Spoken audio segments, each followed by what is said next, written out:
Today you will meet Elizabeth Hernandez, who fights for voices unheard. She is the first Latina and Hispanic female president of Consumer Attorneys of Los Angeles, a 4,000-member organization which fights the legal battles for those victims.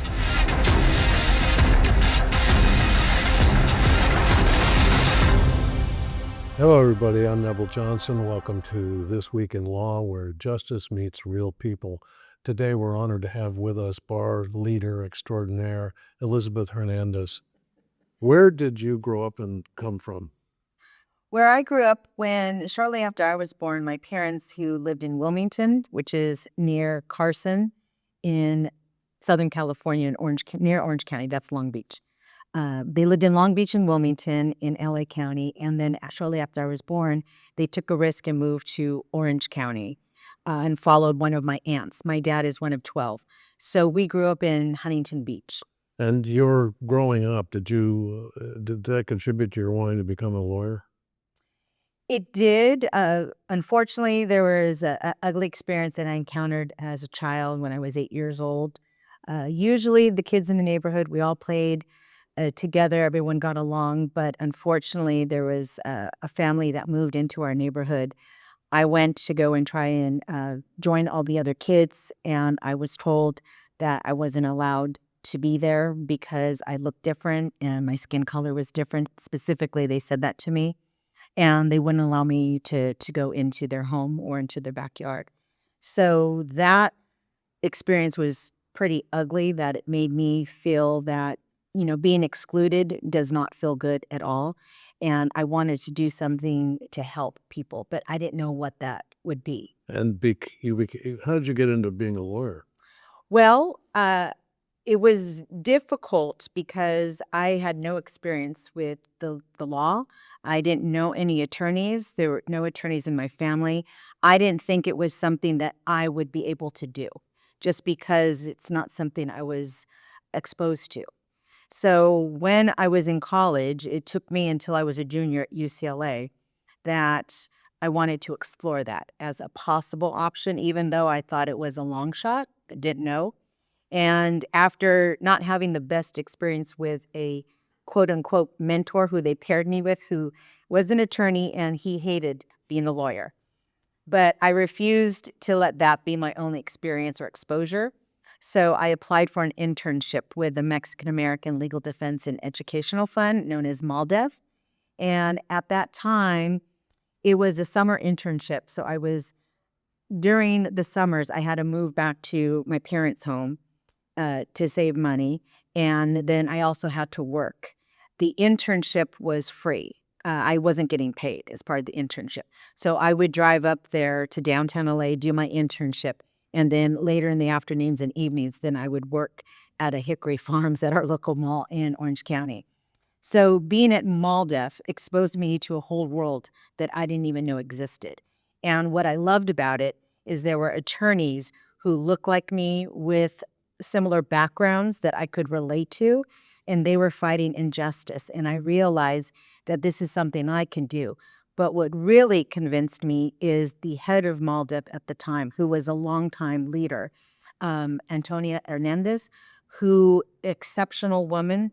And then she showed a lot of us interns that not only can we be lawyers, but we could also be leaders in the profession. And this opened a whole new door for me. Let's get into that. One of the bar associations you've led, I want to hear about that, is MABA, Mexican American Bar Association. But right now, you are the president of the Consumer Attorneys Association of Los Angeles, some 4,000 lawyers, right? Yes, we have over 3,000 lawyers, around 3,500, but over 4,000 members collectively. Okay, let's talk about MABA first. You were the past president of MABA. What does MABA do? So MABA is an organization that basically there's a lot of activism involved. We put on educational programs. We put on conferences as well. And it's about opening the doors to the Latino community, to others to come into the legal profession, but also fighting for issues, finding out issues that matter to the Latino community. So we're very vocal, we're very active, and it's a strong support system. You do not have to be Mexican or Mexican-American to be a member of MABA. It's open to everybody. You have some non-Mexican American or? Absolutely, we do. And then you have ended up as the first Hispanic Latina president of CAALA, which we just mentioned, which is pretty impressive. And what does CAALA do, and what is it? So CAALA is an organization. We are the nation's largest plaintiff trial lawyer association. And we have a mixture of attorneys that handle injury, personal injury cases, catastrophic injury, employment, immigration, civil rights, you name it. And what we do is also we put on a lot of education to help our members. It's a big support system, and it's a strong organization, and we have all different committees where we work on different issues, whether it's education, whether it's political and legislative. We have a diversity, equity, and inclusion committee, which is extremely important, especially now. And we have a huge convention that's in Las Vegas every Labor Day weekend, and we have a Vegas committee and a judicial pipeline committee because we really believe that we want to open doors for others and make it easier for our members to become judges if that's what they want to do. Advice for women who want to be in the law. Can they? Should they? How do they do it?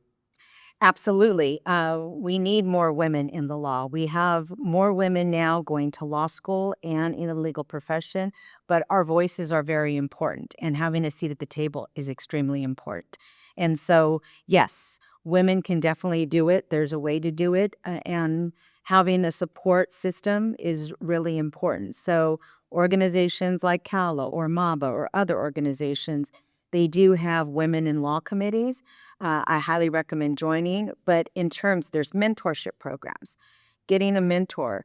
We who are already members of CAALA or MABA, we want to welcome others. So just reaching out and networking. If you're in law school, go to events because a lot of times they're free for law students, and meet attorneys. And you will find that attorneys want to help you.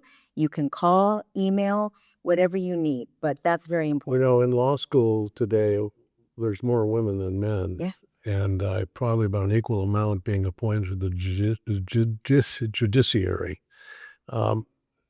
What does that say about impediments and obstacles for women in the law? Are they still 5 meters behind the starting point, or is it pretty equal today for women lawyers? My personal opinion is it's not equal. We're not close to being equal yet. You could see that just in terms of it's great that there's more women who are in law school, and yes, there's more women who are in the legal profession. But again, it depends on what type of area of the law they're getting into. Plaintiff attorneys, you know what? The ratio, it seems like there's still more men than there are women. But what it means is that also in leadership roles or leadership within a law firm too, there's still a lot of men who are the ones trying the cases or the lead trial counsel, and not as many women. You're in personal injury, but that's not the way it goes for what's called big law or the firms where it's maybe 20% of the women are in leadership. Do you feel that women, at least in the personal injury field, are able to have fulfilled lives, raise families? I know that's a problem for big law. It's something that we're constantly working on, and that's why we have women in law committees to support each other. There's issues that women do face that are unique to women, such as when it comes to having children or if you have to nurse a newborn. And it's still happening where women and women trial lawyers do get pushback even from judges when they're in trial. So it's something that it's brought to our attention, and we work on that. And then we have a close relationship with the judiciary through our bench bar committee, and we can raise these issues as well to get them addressed. We've had and we'll have some high-powered ladies on the show like yourself. Do you feel that in the personal injury field, at least, that women are getting the opportunity to be lead counsel and try cases?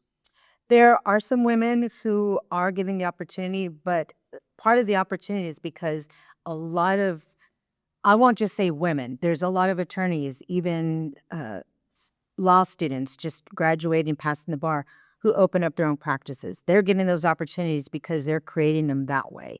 As for in law firms, you still do see what I've seen is more men than women being lead trial counsel. You have women who a lot of times are second chair. There are some women who get the opportunity to be lead counsel, but again, a lot of them are, they have their own practice. Like, for example, Marianne opened up her own practice. Marianne Gallagher. And yes, and That's the best. she's excellent trial attorney, excellent person, but she's creating those opportunities. It would be nice if there's more opportunities created for women to be lead counsel. You mentioned earlier in our discussion today, right now, about women in leadership. What are your thoughts about that? It's extremely important because, again, I think we are a stronger organization when you have leaders from different backgrounds, and women having a seat at the table matters because we have different experiences and perspectives that are important. And it's also for those coming behind to also see that as an example and knowing that they can too do it as well.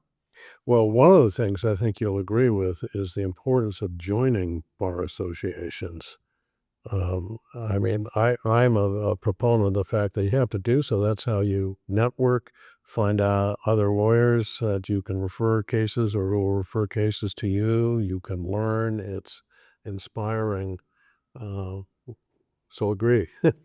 100%. And you know what? I'm so impressed when I go to a lot of different events and even other bar associations.